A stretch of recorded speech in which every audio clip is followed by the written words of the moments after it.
Asar talo si Coach Jolas, pikon na pikon kay Jericho Cruz. Nakasagutan din after ng laro si Chris Ross. Walkout si Coach Shot Reyes, tagilid na ang Grand Slam sa Token Text. Isang tagay na lang magcha-champion na ulit ang San Miguel Beermen. So 3-1 na nga ang serye mga idol in favor of SMB. Matapos ang panalo sa Game 4. Tatlong sunod-sunod na panalo, tapos na nga daw sana ayon sa mga fans. Kung hindi nga lang daw nagkaproblema sa dunk ni Mo Tautua nung Game 1. Si Junmar Fajardo na naman nga ang tinangal na best player of the conference. Patuloy ang pagdomina ni Abay sa liga kung saan pang isang dosena niya na yung BPC. Pinakamarami sa history ng PBA kasunod ng tiglima nila Jason Castro at Danny Ildefonso. Lumatag si Fajardo ng double-double sa finals Game 4. 15 points at 12 rebounds. 60 naman kay CJ Perez, 11 kay Don Troliano at 10 points kay Marshall Lasseter. Pero ang pinakabumida talaga sa Beermen etong si Jericho Cruz na nag-take over sa 4th quarter nung lumamang ang TNT. Nagpaula ng 3 5 out of 7 mga idol, scoring 23 points. Pinagta-trash talk at pinag-aangasan ni Cruz ang Token Text. Asar talo nga sa kanya etong si Coach Jolas, pikon na pikon ang Token Text team manager. Nagbitaw nga ito ng salita na dinadaan nga daw lahat sa yabang ni Jericho Cruz. Pasikat at asal bata daw ang SMB player. Diba? Parang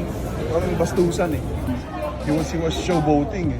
And wala, dinadaan niya na nasa yabang lahat eh. Wala mo na kaibigan dito, wala mo na kaibigan. He's just acting up. He's just like a little boy. Ayon naman kay Jericho Cruz, hindi daw niya alam ang pinagsasasabi ni Coach Jolas. Wala naman daw siyang ginagawang masama, tumatalon-talon lang daw siya. Masaya lang dahil panalo nga daw ang kanyang team. Baka iba yun, hindi ako yun. Wala mo lang ginagawang masama eh. Tumatalon-talon na naman ako, matapos na yung laro. Siyempre, tumatalon ako, masaya ako, panalo kami eh. After ng laro, nilapitan ni Chris Ross ang emosyonal na si Poy Eram para i-comfort, pero nagalit si Coach Jolas mga idol. Makikita sa video na ayaw niyang palapitin si Ross kay Eram. Pilit niya nga itong pinapaalis. Ayon kay Coach Jolas, kunwari lang daw na mabait si Ross. Dagdag pa nito na he is not a nice guy. Finals to, wala daw munang kaibigan.